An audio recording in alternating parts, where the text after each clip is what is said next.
السلام عليكم ورحمة الله وبركاته. بسم الله الرحمن الرحيم. الحمد لله رب العالمين وبه نستعين وصلى الله وسلم وبارك على نبينا محمد وآله وصحبه أجمعين وبعد.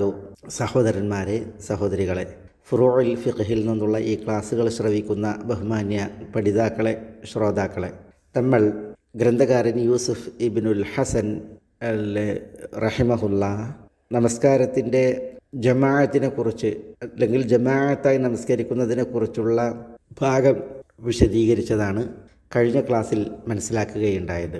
ജമാഅത്ത് നമസ്കാരത്തിൻ്റെ ഹുക്കുമും അതിൽ ഇമാമ് നിൽക്കുന്ന ആളുടെ വിശേഷങ്ങളും എവിടെ ഇമാമത്ത് നിൽക്കണം എന്നുള്ളതും സ്ത്രീകളാണെങ്കിൽ എങ്ങനെയെന്നുള്ളതും ജമാഅത്ത് നമസ്കാരത്തിൽ നിന്ന് ഇളവുകൾ ആർക്കാണ് തുടങ്ങിയ വിഷയങ്ങളാണ് സംസാരിച്ചത്.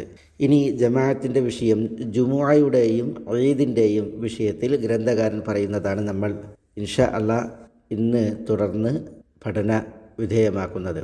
ഗ്രന്ഥകാരൻ അൽ അല്ലാമ യൂസുഫ് ഇബ്നുൽ ഹസൻ ഇബ്നു അബ്ദുൽ ഹാദി റഹ്മത്തുള്ളാഹി അലൈഹിയുടെ വാക്കുകൾ ഇപ്രകാരമാണ്: വജമാഅത്തുൽ ജുമുഅത്തി അർബഊൻ وفي العيد روايتان ولا تجب الجمعة على امرأة ولا عبد ولا مسافر ومن حضرها وجبت عليه وانعقدت به ومن شرطها العدد والاستيطان وإذن الإمام والخطبتان.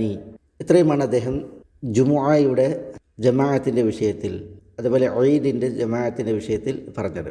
വ ജമാഅത്തുൽ ജുമുഅത്തി, ജുമുഅയുടെ ജമാഅത്ത് എന്ന് പറഞ്ഞാൽ സംഘടിതമായിട്ടുള്ള നമസ്കാരം, അർബഊൻ, അത് 40 ആളുകളാലാണ്. അപ്പോൾ ജുമുഅക്ക് അത് ജമാഅത്തായി നമസ്കരിക്കുവാൻ 40 ആളുകൾ വേണം എന്നതാണ് അദ്ദേഹത്തിൻ്റെ നിലപാട്. വഫിൽ ഈദി, ഈദ് നമസ്കാരത്തിൻ്റെ ജമാഅത്തിൽ ആളുകളുടെ എണ്ണത്തിൽ റിവായത്താനി, 2 റിവായത്തുണ്ട് എന്നാണ് അദ്ദേഹം പറയുന്നത്. അഥവാ ഈദ് നമസ്കാരം സംഘടിപ്പിക്കപ്പെടുവാൻ 2 റിവായത്ത് എന്ന് പറഞ്ഞാൽ 40 ആളുകൾ വേണോ, അതല്ല 40-ൽ കുറഞ്ഞ ആളുകളെ കൊണ്ട് ഈദ് നമസ്കരിക്കാമോ, 40 ആളുകൾ വേണം എന്ന് അഭിപ്രായപ്പെട്ടവരുണ്ട്, അതല്ല അതിൽ കുറവ് ആളുകളായാലും ഈദ് നമസ്കരിക്കാം എന്ന് അഭിപ്രായപ്പെട്ടവരും ഉണ്ട്. ഈ വിഷയത്തിൽ അഭിപ്രായ വ്യത്യാസം ധാരാളമുള്ളൊരു മസ്അലയാണിത്. ജുമുഅ സംഘടിപ്പിക്കപ്പെടുവാൻ ജുമുഅക്കുള്ള ജമാഅത്തിൽ എത്ര ആളുകൾ വേണം എന്ന വിഷയത്തിൽ പല ഫുഖഹാക്കളും ചുരുങ്ങിയത് 40 പേർ വേണം, 40 പേരാലാണ് ജുമുഅ സംഘടിതമാവുക, ഈദും അപ്രകാരം എന്നുള്ളതാണ്. അതും ചില ഫുഖഹാക്കൾ ജുമുഅയുടെ വിഷയത്തിൽ ഒഴിവ് കഴിവില്ലാത്ത 40 ആളുകൾ വേണം എന്നാണ്. ആരാണ് ഈ ഒഴിവ് കഴിവുള്ള ആളുകൾ? അതാണ് നമ്മുടെ ഗ്രന്ഥകാരൻ തുടർന്ന് ഇവിടെ പറയുന്നത്: വല തജിബുൽ ജുമുഅതു അലംറഅത്തിൻ, വല തജിബുൽ ജുമുഅതു, ജുമുഅ നിർബന്ധമല്ല, അലംറഅത്തിൻ, സ്ത്രീക്ക്, സ്ത്രീയുടെ മേൽ ജുമുഅ നിർബന്ധമില്ല, വല അബ്ദിൻ, അടിമയുടെ മേലും, വല മുസാഫിരിൻ, യാത്രക്കാരൻ്റെ മേലും. അപ്പോൾ യാത്രക്കാർക്കും അടിമകൾക്കും സ്ത്രീകൾക്കും ജുമുഅ നിർബന്ധമില്ല. വമൻ ഹദറഹ, വല്ലവരും അതിൽ സന്നിഹിതരായാൽ, വജബത് അലൈഹി, അവൻ്റെ മേൽ ജുമുഅ നിർബന്ധമായി. അഥവാ ജുമുഅ സംഘടിപ്പിക്കപ്പെടുന്നിടത്ത് സ്ത്രീയോ അടിമയോ യാത്രക്കാരനോ ഹാജരായാൽ അവർക്ക് ജുമുഅ നിർബന്ധമായി. വൻഅഖദത് ബിഹി, അവനെ കൊണ്ട് ജുമുഅ സംഘടിതമാവുകയും ചെയ്യും. എന്ന് പറഞ്ഞാൽ ഒരിടത്ത് 30 പുരുഷന്മാരുണ്ട്, 10 സ്ത്രീകളുമുണ്ട് എങ്കിൽ മൊത്തം 40 ജുമുഅ സംഘടിതമാകും. 40 പേർ വേണം എന്ന് നിബന്ധന വെക്കുന്ന ആളുകളുടെ പക്ഷാണിത്. ഒരിടത്ത് 35 ആളുകളുണ്ട്, ആ നാട്ടുകാർ 5 പേർ യാത്രക്കാരാണ്, അങ്ങനെ 40 എങ്കിൽ അവരെ കൊണ്ട് ജുമുഅ സംഘടിതമാകുന്നതാണ് വൻഅഖദത് ബിഹി എന്ന പ്രയോഗത്തിൽ നിന്ന് അതിൻ്റെ ഉദ്ദേശം. ചില ഫുഖഹാക്കൾ പറഞ്ഞത് ജുമുഅ നിർബന്ധമായ 40 ആളുകൾ ജുമുഅ സംഘടിതമാക്കാൻ വേണം എന്നാണ്. ജുമുഅ നിർബന്ധമായവർ എന്ന് പറഞ്ഞാൽ ജുമുഅ നിർബന്ധമാക്കാനുള്ള ഷർത്ത് ഗ്രന്ഥകാരൻ പറയുന്നുണ്ട്. വമിൻ ഷർത്തിഹ, അതാണ് തുടർന്ന് വരുന്നത്. ജുമുഅയുടെ ഷർത്തിൽപ്പെട്ടതാണ് അൽ അദദു, എണ്ണം. അതായത് ഗ്രന്ഥകാരൻ്റെ ഭാഷയിൽ 40 പേർ, 40 ആളുകൾ എണ്ണം ഷർത്താണ്. വൽ ഇസ്തീത്താനു, ഇസ്തീത്താൻ എന്ന് പറഞ്ഞിട്ടുണ്ടെങ്കിൽ ആളുകൾ സ്ഥിരതാമസത്തിന് തിരഞ്ഞെടുത്ത സ്ഥലം അഥവാ എടുപ്പുകൾ ഉണ്ടാക്കി, വീടുകൾ ഉണ്ടാക്കി, താമസിക്കുവാനുള്ള സൗകര്യങ്ങൾ ഒരുക്കി വാസയോഗ്യമാക്കിയിടത്ത് മാത്രമാണ് ജുമുഅ സംഘടിതമാവുകയുള്ളൂ, സംഘടിപ്പിക്കപ്പെടാൻ പാടുള്ളൂ എന്നാണ് ഫുഖഹാക്കളിൽ ഒരു വിഭാഗത്തിൻ്റെ പക്ഷം. ഗ്രന്ഥകാരനൊക്കെ ആ നിലപാടുകാരാണ്. അതാണ് വസ്തുൽ ഇസ്തിത്താൻ എന്ന് പറയുന്നത്. ആ വിഷയം നമുക്കൊന്നുകൂടി മനസ്സിലാക്കാനുണ്ട്, അതിലേക്ക് നമുക്ക് വരാം. വഇദ്നുൽ ഇമാമി, ഇമാമിൻ്റെ അനുവാദം, ഭരണാധികാരി അല്ലെങ്കിൽ ഭരണാധികാരി നിശ്ചയിക്കുന്ന കേന്ദ്രങ്ങൾ, അവരുടെ പെർമിഷൻ, അനുവാദം, അതും ജുമുഅക്ക് ഷർത്താണ്. ഏതൊരാൾക്കും ജുമുഅ സംഘടിപ്പിക്കാൻ പാടുള്ളതല്ല. പിന്നെയോ ഇമാമിൻ്റെ, ഭരണാധികാരിയുടെ അനുവാദം അല്ലെങ്കിൽ ഭരണാധികാരി നിശ്ചയിക്കുന്ന കേന്ദ്രം. സൗദി അറേബ്യയെ പോലുള്ള നാടുകളിൽ അവിടുത്തെ പണ്ഡിത സഭ അല്ലെങ്കിൽ ഇസ്ലാമിക് അഫയേഴ്സ് മിനിസ്ട്രി അല്ലെങ്കിൽ ഇവിടെ ഇസ്ലാമിക് ഫത്വ നൽകുന്ന ഔദ്യോഗിക കേന്ദ്രങ്ങൾ തുടങ്ങിയ പെർമിഷന് അനുവാദമുള്ള കേന്ദ്രങ്ങൾ, അവരുടെ അനുവാദം ഉണ്ടായിരിക്കണം ജുമുഅ സംഘടിതമാകാൻ. അതുപോലെ വൽ ഖുത്ബത്താനി, 2 ഖുത്ബയും ഉണ്ടായിരിക്കണം ജുമുഅ സംഘടിതമാകാൻ, അതിൻ്റെ ഷർത്താണ് എന്നാണ്. അപ്പോൾ ഈ വിഷയം പണ്ഡിതന്മാർക്കിടയിൽ അഭിപ്രായ വ്യത്യാസമുള്ള ഒരു മസലയാണ്. ഇവിടെ ഗ്രന്ഥകാരൻ പറയുന്നത് ജുമുഅക്ക് ഒഴിവുകഴിവുള്ള ആളുകൾ, സ്ത്രീകൾ, കുട്ടികൾ, സ്ത്രീകൾ, അടിമകൾ, യാത്രക്കാർ, അവർക്കൊക്കെ ജുമുഅയുടെ വിഷയത്തിൽ ജുമുഅ ഒഴിവാക്കാൻ ഇളവുണ്ട്. പക്ഷെ അവർ ജുമുഅയിൽ വന്നാൽ അവർക്ക് ജുമുഅ നിർബന്ധമാണ്. അവരാൽ ജുമുഅ സംഘടിതമാവുകയും ചെയ്യും. എന്ന് പറഞ്ഞാൽ അവരെ ഉൾപ്പെടെ 40 പേർ ആയാൽ ജുമുഅ സംഘടിതമാകും എന്നുള്ളതാണ്. എന്നാൽ ഫുഖഹാക്കൾ മറ്റൊരു വിഭാഗം പറയുന്നത് 40 പേർ എണ്ണം വേണം. ആ 40 പേർ ജുമുഅ നിർബന്ധമായ 40 പേരായിരിക്കണം. എണ്ണം പൂർത്തിയായി ഈ നാട്ടിൽ താമസിക്കുന്ന ആളുകളായ ഇമാമിൻ്റെ പെർമിഷനോടുകൂടി ഉള്ള 40 പേർ, അവരാൽ മാത്രമേ ജുമുഅ സംഘടിതമാവുകയുള്ളൂ എന്നുള്ള അഭിപ്രായമാണ്. ഏതായാലും ഈ വിഷയത്തിൽ ചില ഉറപ്പുകളും പ്രബലമായ അഭിപ്രായങ്ങളും ശരിയോടെ അടുത്ത നിലപാടുകളും നമുക്ക് മനസ്സിലാക്കാനുണ്ട്. അതിൽ നമുക്ക് ഇൻഷാ അല്ലാഹ് ഏതാനും കാര്യങ്ങൾ ഇവിടെ തുടർന്ന് മനസ്സിലാക്കാം. ഗ്രന്ഥകാരൻ പറഞ്ഞു, ജമാഅത്തുൽ ജുമുഅത്തി 40, ജുമുഅയുടെ ജമാഅത്ത് അത് 40 പേരാലാണ്. വഫിൽ ഈദി റിവായത്താനി, ഈദ് സംഘടിതമാകാൻ ഈ 40 പേർ വേണോ? 2 റിപ്പോർട്ടുകളുണ്ട്. 2 റിപ്പോർട്ടുകൾ എന്ന് പറഞ്ഞാൽ ഹദീസിൻ്റെ റിപ്പോർട്ടുകളല്ല. പിന്നെയോ ഇത് ഹംബലി കർമ്മശാസ്ത്ര രചനയാണ്. അപ്പോൾ ഹംബലി മദ്ഹബിലെ ഫുഖഹാക്കൾക്കിടയിൽ 2 അഭിപ്രായങ്ങളുണ്ട്. 40 പേർ വേണം എന്ന് അഭിപ്രായപ്പെട്ടവരുണ്ട്. 40-ൽ കുറവായാലും ജുമുഅ ഈദ് സംഘടിപ്പിക്കപ്പെടാം എന്ന് അഭിപ്രായപ്പെട്ടവരുമുണ്ട്. അതാണ് ഇവിടെ ഈ ഒരു ഭാഷയുടെ പ്രത്യേകത. യഥാർത്ഥത്തിൽ ജുമുഅ സംഘടിപ്പിക്കപ്പെടാൻ എത്ര എണ്ണം ആളുകൾ വേണം? ജുമുഅ സംഘടിതമാകുവാൻ എത്ര ആളുകൾ ഉണ്ടാവണം? ആ വിഷയത്തിൽ 15ഓളം അഭിപ്രായങ്ങൾ കാണാൻ സാധിക്കും. 40 എന്ന് പറഞ്ഞവരുണ്ട്, 60 എന്ന് പറഞ്ഞവരുണ്ട്, 70 എന്ന് പറഞ്ഞവരുണ്ട്, അതിനേക്കാൾ കുറച്ച് പറഞ്ഞവരുണ്ട്. 3 പേരായാൽ ജുമുഅ സംഘടിതമാകും എന്ന് അഭിപ്രായപ്പെട്ടവരുണ്ട്. ഇനി മറ്റു നമസ്കാരങ്ങളൊക്കെ, ജുമുഅ അല്ലാത്ത നമസ്കാരങ്ങളൊക്കെ, അതിൽ ജമാഅത്ത് സാധുവാകാൻ, ശരിയാകാൻ ഒരു ഇമാമും ഒരു മഅ്മൂമും ഉണ്ടായാൽ മതി. അതുകൊണ്ട് തന്നെ 2 പേരാൽ ജുമുഅ സംഘടിതമാകും എന്ന് അഭിപ്രായപ്പെട്ടവരുണ്ട്.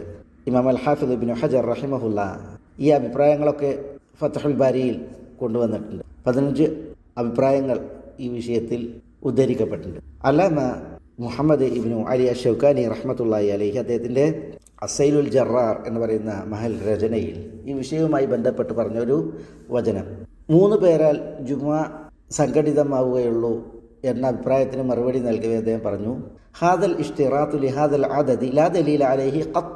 3 പേരാലാണ് ജുമുഅ സംഘടിതമാവുക എന്നുള്ള ഷർത്ത് വെക്കലിന് യാതൊരു തെളിവുമില്ല. വഹാകദ ഇഷ്തിറാത്തു മാ ഫൗഖഹു മിനൽ അഅദാദ്, 3-ൽ കൂടുതൽ നിർണിത ഒരു എണ്ണം ഉണ്ടെങ്കിലാണ് ജുമുഅ സാധുവാവൂ എന്നുള്ള ഷർത്തിനും യാതൊരു തെളിവുമില്ല. ചില ആളുകൾ ഇങ്ങനെ ഇത്ര ആൾ എന്നുള്ള ഷർത്ത് വെച്ചത് നബി സല്ലല്ലാഹു അലൈഹി വസല്ലം തങ്ങളുടെ കാലഘട്ടത്തിൽ ജുമുഅ സംഘടിപ്പിക്കപ്പെട്ടപ്പോൾ അതിൽ പങ്കെടുത്ത ഇന്നയാൾ, ഇത്രയാൾ എന്നുള്ള നിവേദനങ്ങൾ പ്രകാരമാണ്.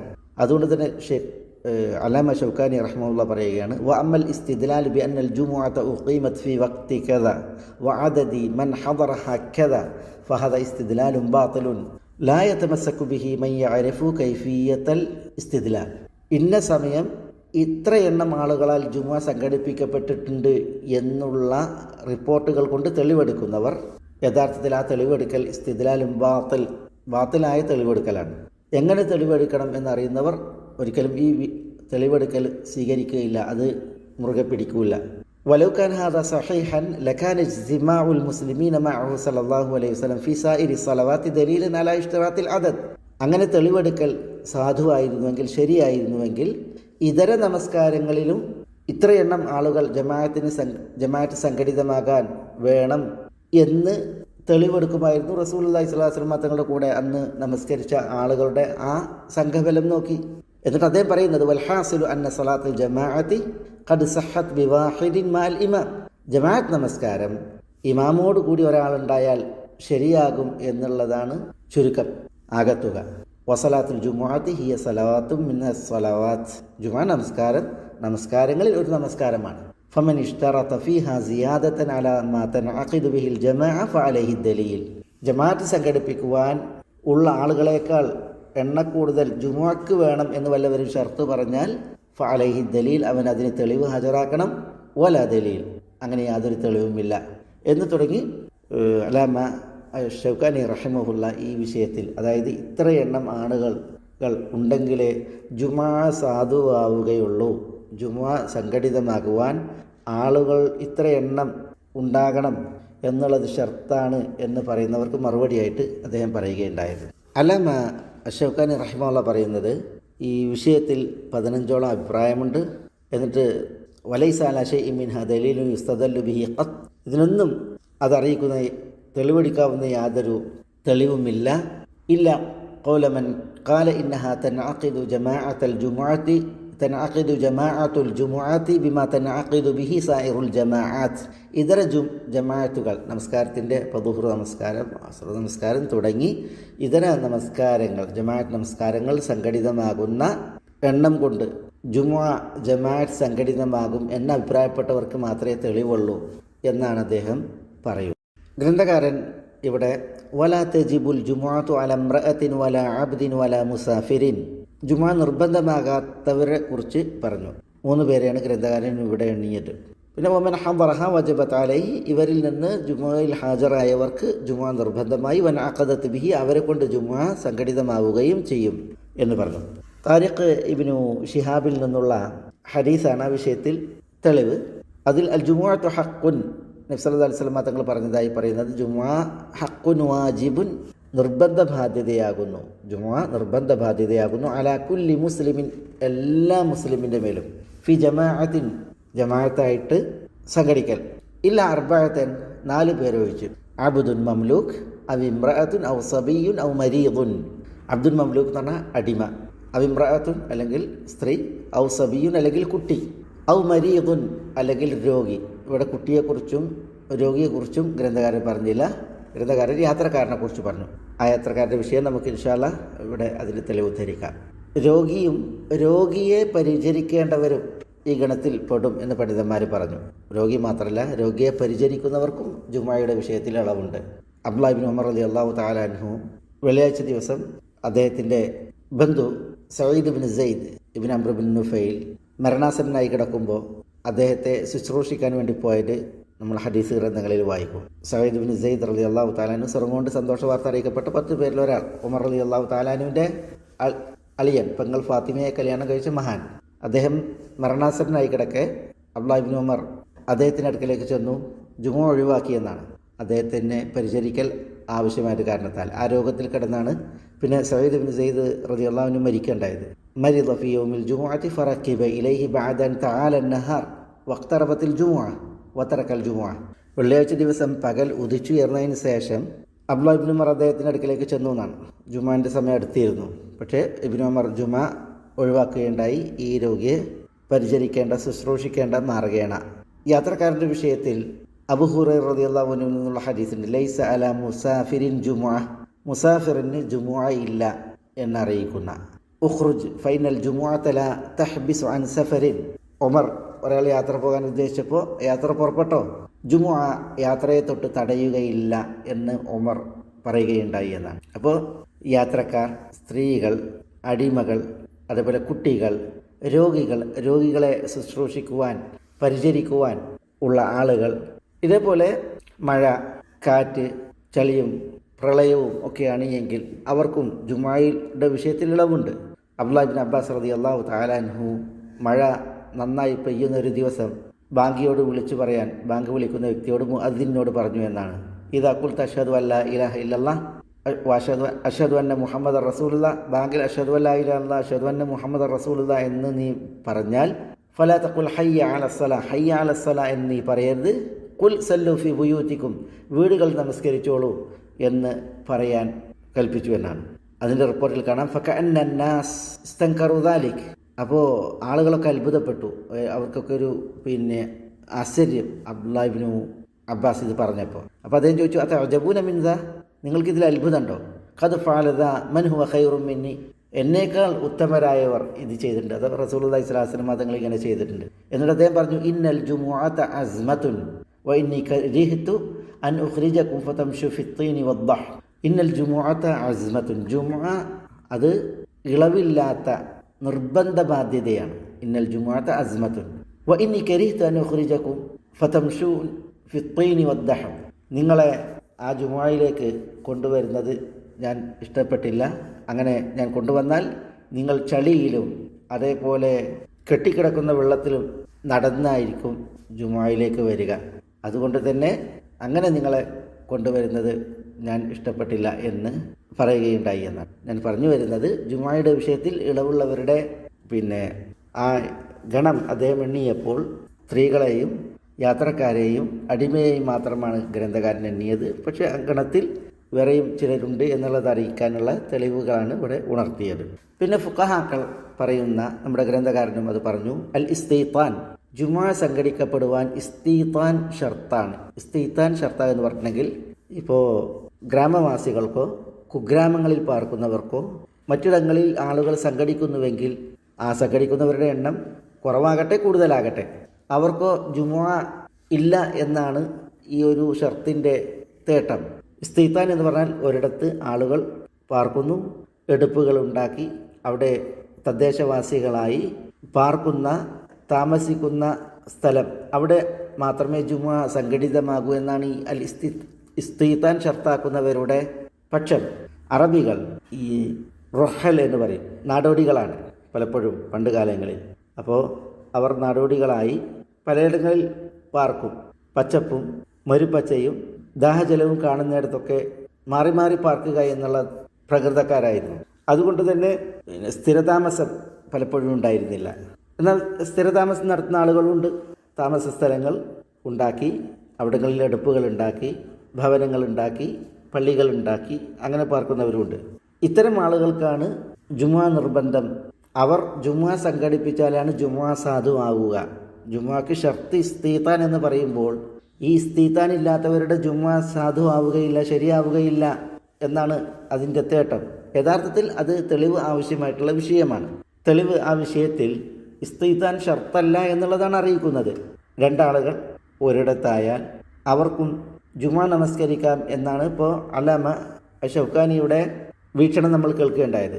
ഇന്നഹാ തൻഅഖിദു ജമാഅത്തുൽ ജുമുഅത്തി ബിമാ തൻഅഖിദു ബിഹി സായിറുൽ ജമാഅത്ത്, മറ്റു ജുമുഅകൾ സംഘടിതമാകുന്നത് കൊണ്ട് ജുമുഅയും സംഘടിതമാകും എന്ന ആ അഭിപ്രായം. ഇസ്തീത്താൻ ഷർത്തല്ല എന്നതിന് തെളിവുകൾ ധാരാളം ഫുഖഹാക്കൾ ഉദ്ധരിക്കാറുണ്ട്.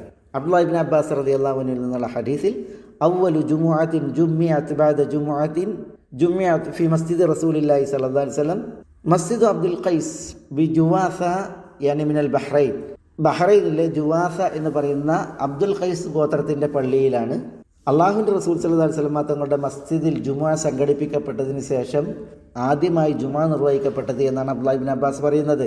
ബഹ്റൈൻ എന്ന് പറഞ്ഞിട്ടുണ്ടെങ്കിൽ അറേബ്യൻ ഉപദ്വീപിൻ്റെ തെക്ക് കിഴക്ക് ഭാഗങ്ങൾ, ഇന്നത്തെ ഈ അൽ അഹ്സ പ്രവിശ്യയുടെ ഒക്കെ ഈ ഭാഗങ്ങൾ, അതിനാണ് അൽ ബഹ്റൈൻ അന്ന് കാലങ്ങളിൽ പറയാം. അവിടെ ജുവാസയിലെ അവിടെയാണ് ബനു അബ്ദുൽ ഖൈസ് ഗോത്രം ഉണ്ടായിരുന്നത്. അവരുടെ പള്ളിയിലാണ് ആദ്യത്തെ ജുമുഅ സംഘടിതമായത് എന്നുള്ളതാണ്. അന്ന് അവിടെ ഗ്രാമമാണ്. അതേപോലെ ഇമാം ഇബ്നു അബി ഷൈബ അദ്ദേഹത്തിൻ്റെ മുസന്നഫിൽ ബാബു മൻ കാന യറൽ ജുമുഅത ഫിൽ ഖുറ വഗൈരിഹ, ഗ്രാമങ്ങളിലും എല്ലായിടത്തും ജുമുഅ ആകാം എന്ന് അഭിപ്രായപ്പെടുന്നവരുടെ അധ്യായം എന്ന് പറഞ്ഞ് ഉമർ റളിയല്ലാഹു അൻഹുവിൽ നിന്നുള്ള ഒരു അസർ നൽകുന്നുണ്ട്. അബൂ ഹുറൈറയും കൂട്ടരും ഉമറിനോട് എഴുതി ചോദിച്ചു ജുമുഅ നിസ്കരിക്കുന്നതിനെക്കുറിച്ച്. അപ്പോൾ ഉമർ എഴുതി എന്നാണ്, ജമ്മിഉ ഐസുമാ കുൻതും, നിങ്ങൾ എവിടെയാണെങ്കിലും നിങ്ങൾ ജുമുഅ സംഘടിപ്പിക്കുക എന്ന്. നിങ്ങൾ എവിടെയാണെങ്കിലും ജുമുഅ സംഘടിപ്പിക്കുക എന്നുള്ളത്. എന്നിട്ട് ഇബ്നു അബി ഷൈബ ഇമാം മാലിക്കിൽ നിന്ന് ഒരു അസർ കൊടുക്കുന്നുണ്ട്. കാന അസ്ഹാബു മുഹമ്മദിൻ സല്ലല്ലാഹു അലൈഹി വസല്ലം ഫീ ഹാദിഹിൽ മിയാഹി ബൈന മക്കത വൽ മദീന യുജമ്മിഊൻ. മുഹമ്മദ് നബി സല്ലല്ലാഹു അലൈഹി വസല്ലം തങ്ങളുടെ സഹാബത്ത് മക്കയുടെയും മദീനയുടെയും ഇടയിലുള്ള ഈ മിയാഹിൽ ജുമുഅ സംഘടിപ്പിക്കാറുണ്ടായിരുന്നു. മിയാഹ് എന്ന് പറഞ്ഞെങ്കിൽ വെള്ളമുള്ള സ്ഥലങ്ങളാണ്. യാത്രാ സംഘങ്ങൾ വെള്ളമുള്ള സ്ഥലങ്ങളിൽ എന്ത് ചെയ്യും?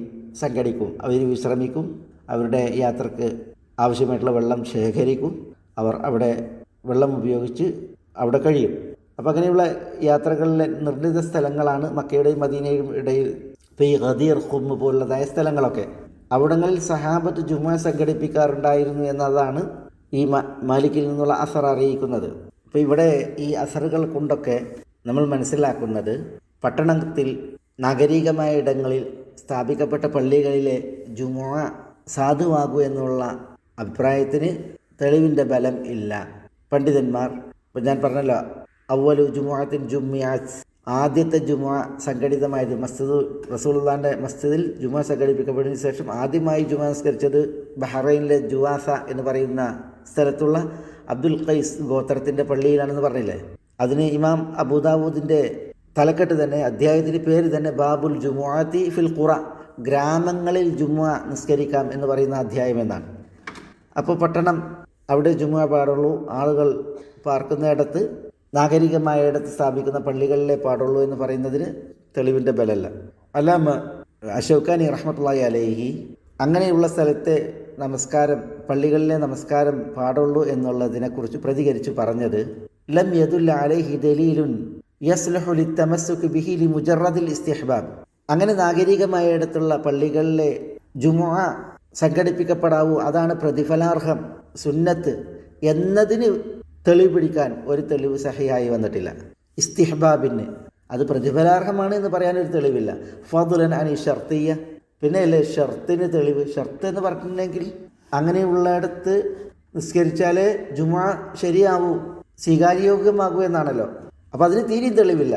എന്നിട്ട് അദ്ദേഹം പറയുന്നുണ്ട്, വലഖദ് കസറത്ത് തലാഉബു ബിഹാദി ഇബാദ, ഈ ഒരു ഇബാദത്തിൻ്റെ വിഷയത്തിൽ ഈ കളികൾ കൂടുതലായിട്ടുണ്ട് എന്ന് പറഞ്ഞിട്ടുണ്ടെങ്കിൽ ജുമുഅ അത് സംഘടിതമാകുവാൻ അതിൻ്റെ വിഷയത്തിൽ കുറേ ഇപ്പം ഇത്ര ആളുകൾ എണ്ണം വേണം, അതേപോലെ തന്നെ അതിന് ഇന്നിന്ന ഷർത്തുകൾ, ഒഴികഴിവില്ലാത്ത ആളുകളാൽ 40 എണ്ണം അല്ലെങ്കിൽ നിർണീത ഒരെണ്ണം, പിന്നെ അത് ഇസ്തിത്താനിൽ മുസ്തൗത്തനിൽ മാത്രമേ സംഘടിതമാകൂ. ഇങ്ങനെ പല അഭിപ്രായങ്ങൾ പറഞ്ഞ് ഈ ഒരു ഇബാദത്തിൻ്റെ വിഷയത്തിൽ കളികൾ ഏറെയായിട്ടുണ്ട് എന്നാണ് അല്ലാമ ഷൗക്കാനി റഹിമഹുള്ള പറയുന്നത്.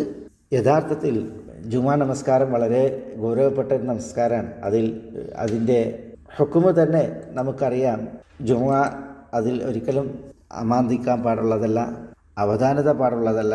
അവധാനത എന്ന് പറഞ്ഞിട്ടുണ്ടെങ്കിൽ ജുമാ ഒഴിവാക്കുന്നതിലുള്ളതായ ഈ കൃത്യവിലോപം അത് ഒരിക്കലും പാടുള്ളതല്ല. നമുക്കറിയാം നബി സല്ലല്ലാഹു അലൈഹി വസല്ലം തങ്ങൾ ലയൻതഹിയന്ന അഖ്വാമുൻ അൻ വദഇഹിമുൽ ജുമുഅത്ത്, ജുമുഅ ഉപേക്ഷിക്കുന്നതിൽ നിന്ന് ആളുകൾ വിരമിക്കുക തന്നെ ചെയ്യട്ടെ. ഔല യഖ്തിമൻ അല്ലാഹു അലാ ഖുലൂബിഹിം, അല്ലെങ്കിൽ അള്ളാഹു അവരുടെ കൽബുകളിൽ സീല് വീഴ്ത്തും.